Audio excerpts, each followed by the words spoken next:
the first level. They're out of 4. The third and fourth levels are flooded. The main difference being the seams are much thinner and they're completely flat. Where sand is like thicker and buried seams and very angled. Now, the way China is mining, because they do not have the same kind of regulations and safety measures that we have in mind, they are mining at the rate that they can match our rate, first off. But they are mining with safety rate of 1910 here. They don't care if they kill 100 people in a mining year. They don't care. It's about production. And that's exactly where we were 100 years ago. These coal companies here, this company was no exception. If someone died in an accident, okay, we'll hire somebody else. It was no skin off the company's nose if someone was killed or crippled. That was it was a means to an end to get the coal out. Yeah.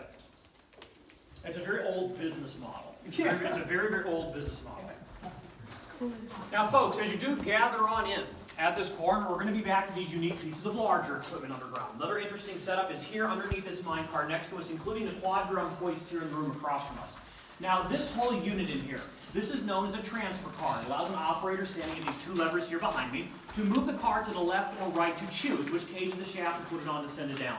This is because during a normal working shift, those 2 cages would never be both here at the same time. Only one is here, the other is on another level.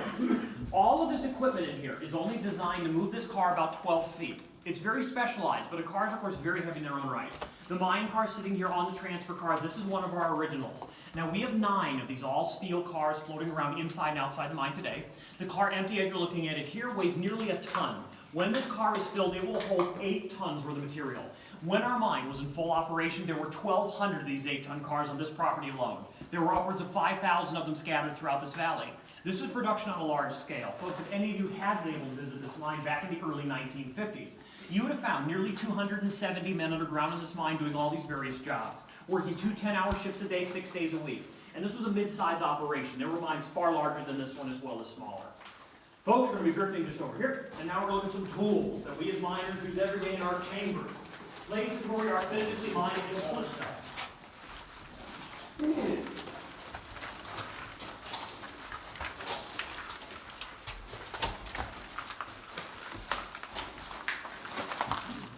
Now, folks, what I'm leaning against here is one of the mainstay tools we use underground the mines of today. This is known as a jackleg drill.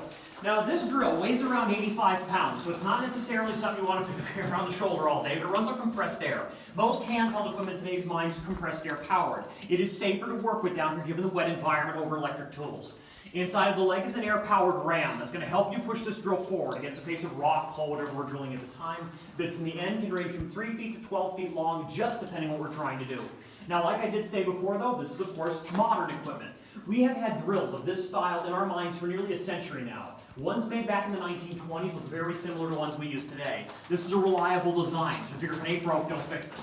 If you were to go back to the 1800s, though, that was, of course, the era of hand-powered tools. That was all miners had available for many years. If you were a miner working in coal, you'd be using something called a chest drill or a brace drill. That had a U-shaped steel bracket in the